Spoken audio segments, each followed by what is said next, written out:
जिला कुल्लू की भरेन पंचायत से लापता चल रहे जगमोहन के मामले में अब उनकी पत्नी और परिवार वालों ने पुलिस प्रशासन पर सख्त कार्रवाई करने की मांग रखी है और कहा है कि अगर 10 दिनों के भीतर उन्हें न्याय नहीं मिलता है तो वह ढालपुर में भूख हड़ताल पर बैठ जाएंगे। बता दें कि पिछले 4 नवंबर से जगमोहन लापता चल रहा है। जिला कुल्लू की भरेन पंचायत से 4 नवंबर से जगमोहन लापता चल रहा है, लेकिन अभी तक कोई सुराग नहीं लगा है। पीड़ित परिवार ने एक बार फिर से कुल्लू पुलिस पर उचित कार्रवाई न करने के आरोप लगाए हैं। लापता चल रहे जगमोहन की पत्नी शकुंतला ठाकुर ने कहा कि 4 नवंबर से उसका पति जगमोहन लापता है और अभी तक वह अपने घर वापस नहीं लौटा। ऐसे में उसे शक है कि गाँव के लगते लोगों के द्वारा उसे अगवा किया गया है या फिर उसकी हत्या कर दी गई है। ऐसे में जब उन्होंने इस बारे में कुल्लू पुलिस में शिकायत दर्ज करवाई तो मामले की जाँच कर रहे पुलिस अधिकारी के द्वारा उसके साथ अभद्र व्यवहार किया गया। 1.5 महीना हुआ जी मेरे पति को लापता होके और अभी तक कोई जांच नहीं हुई है और हम यही चाहते हैं कि मेरे पति की जांच ऐसी हो जो कि जिस नंबर से उनकी बात हुई है उसकी भी जांच होनी चाहिए। तो हमें पता लगना चाहिए। हम पुलिस वालों से इतनी उम्मीद रखते हैं कि भाई जो भी उनके साथ हुआ है उनका पता लगना चाहिए। और तो हमें क्या पता हो सकता है, वो तो उसको ही पता होना कहाँ बुलाया उसने, क्या बातें हुई उनके बीच। तो बाकी जब भी ऐसे आए तो तब भी ऐसी धमकी नहीं सुननी चाहिए कि भाई आज भी आप ही गलत है, कल भी वही गलत था। तो जिसकी गलती है तो उसकी भी तो गलती है, जो महिला है उसकी भी तो गलती है कि जब उसने बुलाया तभी गए ना, वो आज तक क्यों नहीं गए। मैं इतना ही चाहती हूँ कि भाई उसको पूछा जाए और हमारे को इंसाफ मिले। जैसा भी मेरा पति हो, चाहे वो ठीक हो तब भी सच बोले, नहीं हो तो तब भी बताए कि कहाँ है वो। हम तो क्या कर सकते हैं ना, इतना तो पता लगना चाहिए हमें कि है कहाँ वो, क्या किया उसने उनके साथ, कहाँ है वो। जब उसने बुलाया तो फिर उसको ही पता होना कहाँ है वो। 1 हफ्ते के अंदर हमें कुछ पता लगना चाहिए। तो इतना ही चाहती हूँ मैं, बाकी क्या बोल सकती हूँ। इंसाफ मिले मेरे पति के लिए भी, सब कुछ पता लगना चाहिए। हम यही सोचते हैं कि रोज रोज मैं नहीं आ सकती हूँ क्योंकि इंसाफ उस मेरे पति को मिलना चाहिए। मुझे भी पता लगना चाहिए कि वो कहाँ है। सीबीआई जांच हो जाए इस केस पे तो तभी पता लग रहा ना मेरे को कि कहाँ है वो। पुलिस वाले तो रोज बोल रहे हैं कि आज भी हम ढूंढ रहे हैं, कल भी हम ढूंढ रहे हैं, तो कहाँ ढूंढ रहे हैं वो। राजपूत महासभा के प्रदेश कार्यकारी सदस्य जितेंद्र राजपूत ने बताया कि लापता चल रहे जगमोहन के मामले में राजपूत सभा ने कड़ा संज्ञान लिया है और फिर से पुलिस प्रशासन से आग्रह किया है कि लापता की जल्द से जल्द तलाश की जाए। इसके अलावा पीड़ित परिवार के द्वारा जिन जिन लोगों पर आरोप लगाए गए हैं उनसे भी सख्ती से पूछताछ की जानी चाहिए ताकि इस पूरे मामले की सच्चाई सामने आ सके। अगर पुलिस के द्वारा 10 दिनों के भीतर कोई निष्कर्ष नहीं निकाला गया तो राजपूत सभा पीड़ित परिवार के साथ मिलकर भूख हड़ताल पर बैठ जाएगी। जो यह घटना हिमाचल प्रदेश के अंदर हमारे जिला कुल्लू में भरेन पंचायत में घटित हुई है, इसमें हमारे प्रदेश स्तर के राजपूत महासभा हिमाचल प्रदेश ने इसके शीर्ष अधिकारियों ने कड़ा संज्ञान लेते हुए यह निर्णय लिया है कि अगर स्थानीय पुलिस प्रशासन की जो जांच चल रही है, इस जांच के अंदर अगर पीड़ित परिवार को अगले 10 दिन के अंदर न्याय नहीं मिलता है या दोषियों को पकड़ के नहीं लाया जाता है या जिनके ऊपर परिवार को शक है उनके ऊपर कोई सख्त कार्रवाई नहीं की जाती है और परिवार अगर संतुष्ट नहीं होता है या संतोषजनक कार्रवाई जिला कुल्लू की पुलिस प्रशासन के द्वारा नहीं की जाती है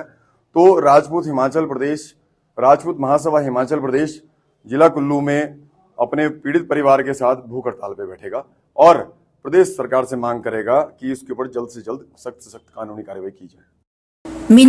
पीएम श्री स्कूल की पाठ्य सहगामी गतिविधियों के तहत जवाहर नवोदय विद्यालय पंडोह में शिक्षा में कला कार्यशाला का आयोजन किया जा रहा है। इस कार्यशाला में मांडव्य कला मंच मंडी के संस्थापक और संस्कृति कर्मी कुलदीप गुलेरिया स्कूली बच्चों को गायन और नृत्य की विधाओं को सिखा रहे हैं। पीएम श्री स्कूल की पाठ्य सहगामी गतिविधियों के तहत जवाहर नवोदय विद्यालय पंडोह में शिक्षा में कला कार्यशाला का आयोजन किया जा रहा है। मांडव्य कला मंच मंडी के संस्थापक कुलदीप गुलेरिया स्कूली बच्चों को गायन और नृत्य की विधाओं को सिखा रहे हैं।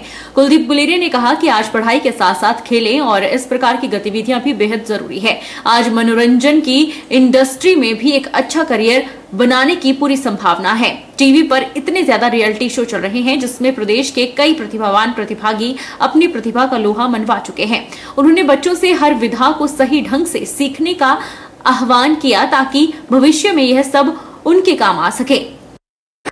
जो ये वर्कशॉप आपको मिली है शिक्षा में कला वर्कशॉप, उसके लिए मैं कहना चाहता हूं कि ये भी सौभाग्यशाली इसलिए आप हैं कि आपको अपनी संस्कृति को बड़े नजदीक से जानने और समझने का मौका मिलेगा, क्योंकि आज ज्यादातर लोग ग्लैमर, फैशन और पाश्चात्य संस्कृति के रंग में रंगता जा रहा है। तो इसके बावजूद भी अभी हमारी संस्कृति जिंदा है और उसे बचाए रखने के लिए प्रदेश सरकार भी, भारत सरकार भी और कई विभाग काम कर रहे हैं और कुछ संस्कृति कर्मी भी है जो उसे बचाने के लिए काम कर रहे हैं। और उसी उद्देश्य को लेकर आपकी वर्कशॉप भी यहाँ होने जा रही है, जिसमें पवन जी ने जैसे कहा कि बहुत से डांसेस के बारे में आपको यहाँ बताया जाएगा, बहुत से डांसेस की जानकारी आपको बताई जाएगी, हर विधा से उसको आपको रूबरू करवाया जाएगा। संगीत आज एक इंडस्ट्री बन चुकी है। पहले कहते थे ना कि पढ़ोगे लिखोगे तो बनोगे नवाब, खेलोगे कूदोगे तो हो जाओगे खराब, लेकिन अब ऐसा नहीं है, अब उल्टा है। पढ़ना लिखना तो जरूरी है, लेकिन संगीत भी एक इंडस्ट्री बन चुकी है। उधर जवाहर नवोदय विद्यालय के प्राचार्य SD शर्मा ने कार्यशाला के संदर्भ में विस्तृत जानकारी दी और बच्चों को प्रशिक्षित करने के लिए आए कुलदीप गुलेरिया का आभार जताया। उन्होंने कहा कि सरकार ने बच्चों के अंदर छुपी प्रतिभा को निखारने के लिए हर स्तर पर मंच मुहैया करवाने का प्रयास किया है।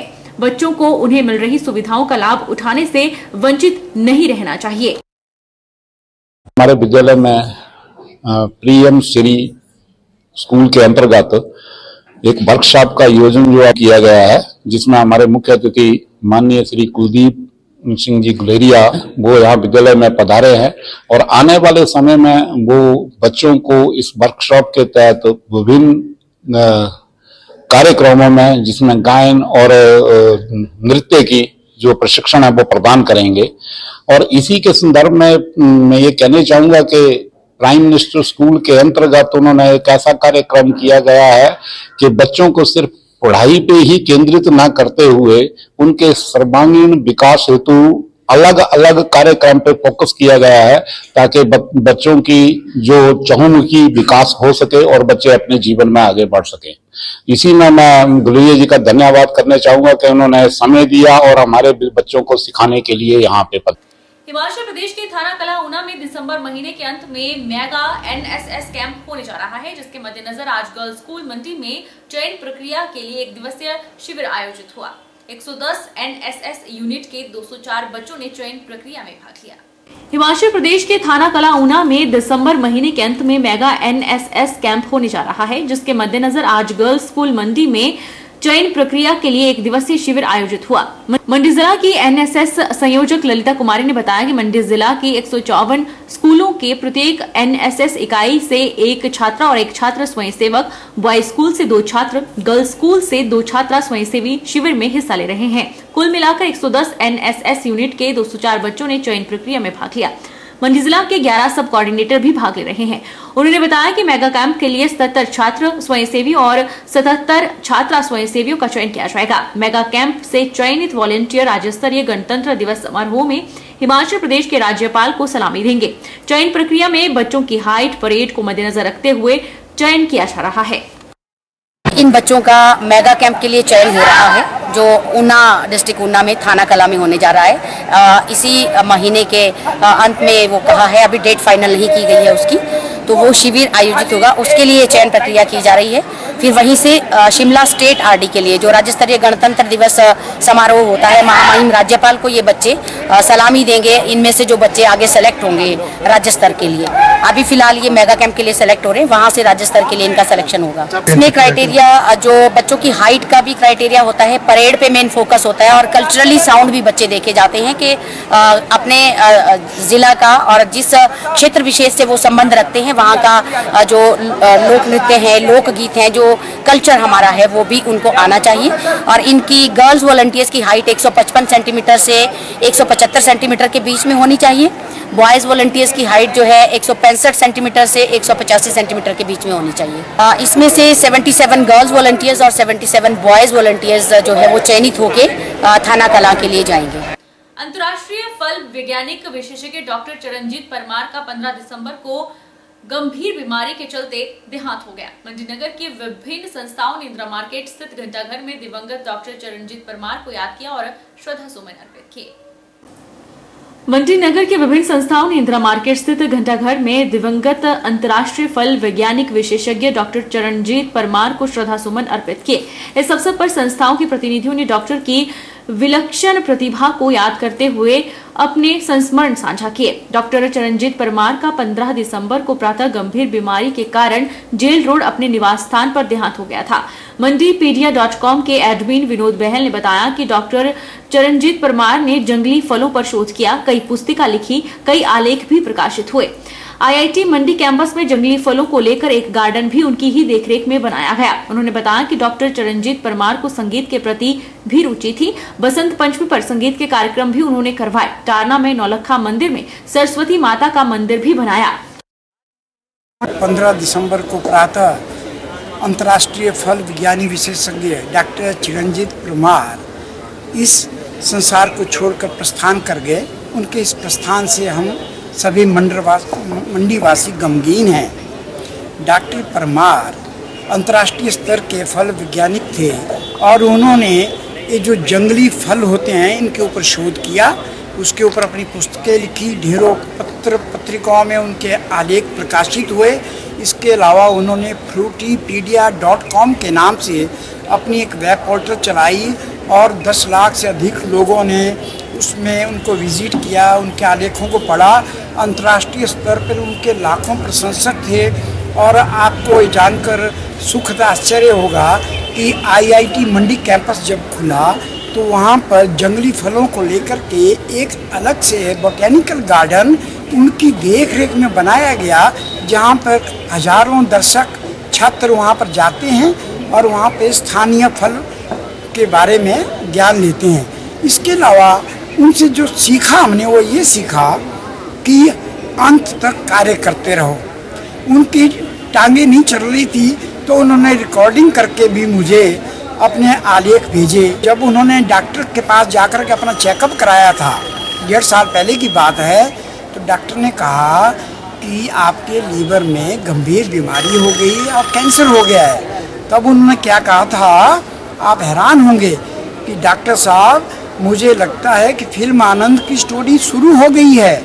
लेकिन इसके बावजूद भी वो अपना कार्य करते रहे, सोशल मीडिया पे जुटते रहे। 15 दिसंबर को CM परमार जी का निधन हुआ। बहुत दुख के साथ कहना पड़ रहा है कि ये बहुत बड़े वैज्ञानिक थे। मेरा परिचय इनके साथ डॉक्टर नीलमणि उपाध्याय के द्वारा हुआ। इन्होंने अपनी काफ़ी बुक्स हमें दिखाई और इन्होंने बहुत से शोध किए। यहाँ जो पुराना सिनेमा हॉल था, यहाँ पे एक फ्रूट लगते थे तो खीरा की तरह होते थे, तो उन्होंने उस पर भी शोध किया और ब्राज़ील में जाके उन्होंने इसके ऊपर शोध किया। तो ये बताते थे कि इससे कई दवाइयाँ बनती हैं। तो हमें हैरान है कि इतने बड़े वैज्ञानिक, जो मैं इनके पैतृक गांव भदोही में भी गया हूँ और जहाँ मैंने इनका गांव भी देखा है, घर भी देखा है, तो मैं इनसे इतना इंस्पायर हुआ कि जिन दिनों स्कूल नहीं थे, रास्ते नहीं थे, तो उन दिनों ये कैसे पढ़े लिखे और यहाँ आके इन्होंने पैदल आते थे और यहाँ पढ़ाई की और इतने बड़े साइंटिस्ट बने। प्रदेश की सुप्रसिद्ध भटवार कबड्डी लीग का आयोजन इस बार 12 जनवरी से 14 जनवरी को होने जा रहा है। लीग लगातार 8वें सीजन का आयोजन करने जा रही है, जहां पहले कमेटी बाहरी राज्यों की टीमों को भी आमंत्रित करती थी, वहीं इस बार कमेटी ने केवल प्रादेशिक टीमों को ही आमंत्रित करने का निर्णय लिया है। प्रदेश की सुप्रसिद्ध भटवार कबड्डी लीग का आयोजन इस बार 12 जनवरी से 14 जनवरी को होने जा रहा है। इस लीग में सीनियर टीमों के लिए विजेता टीम को 31,000 और चमचमाती ट्रॉफी, उपविजेता टीम को ट्रॉफी के साथ 21,000 की इनामी राशि के साथ सम्मानित किया जाएगा। वहीं अंडर 12 विजेता टीम को 11,000 और उपविजेता टीम को 5100 रुपए की इनामी राशि और ट्रॉफियों के साथ सम्मानित किया जाएगा। कमेटी प्रधान की माने तो आज की युवा पीढ़ी को खेलने का मंच नहीं मिलता है, जिस कारण वो खाली समय में नशे और दूसरे व्यसनों में संलिप्त हो जाते हैं। ऐसे में इस बार की प्रतियोगिता करवाने के पीछे केवल युवा पीढ़ी को खेल का मंच देना और अपनी प्रतिभा को निखारने का मौका देना है, जिससे स्वस्थ भविष्य का निर्माण हो सके। इस लीग में केवल हिमाचल की ही टीमें भाग लेंगी। हमने 2 कैटेगरी रखी है, एक अंडर 12 और एक ओपन। 12, 13 और 14 जनवरी 2024 को हमारे 3 दिन ये मैच होंगे, जिसमें 12 तारीख को हमारा जूनियर टीम्स का जो अंडर 12 होगा, 1 जनवरी 2012 के बाद के जो डेट ऑफ बर्थ के बच्चे हैं वो इसमें भाग ले सकते हैं। और जो 13 और 14 तारीख को है वो ओपन कैटेगरी में होगा। तो और जो इनाम राशि रखी गई है वो है, जो जूनियर विंग है उसमें हमने रखा है 11,000 विनर टीम और 5100 रुपया रनर अप टीम के लिए। वहीं अगर हम सीनियर्स की बात करें तो 31,000 सीनियर विनर और 21,000 रनर अप के लिए। इसके बाद हमने एक और चीज़ इस बार ऐड की है कि सिर्फ हिमाचल के ही खिलाड़ी इस टूर्नामेंट में भाग ले सकेंगे। बहरहाल बुलेटिन में इतना ही। आप देखते रहिए HP 24/7।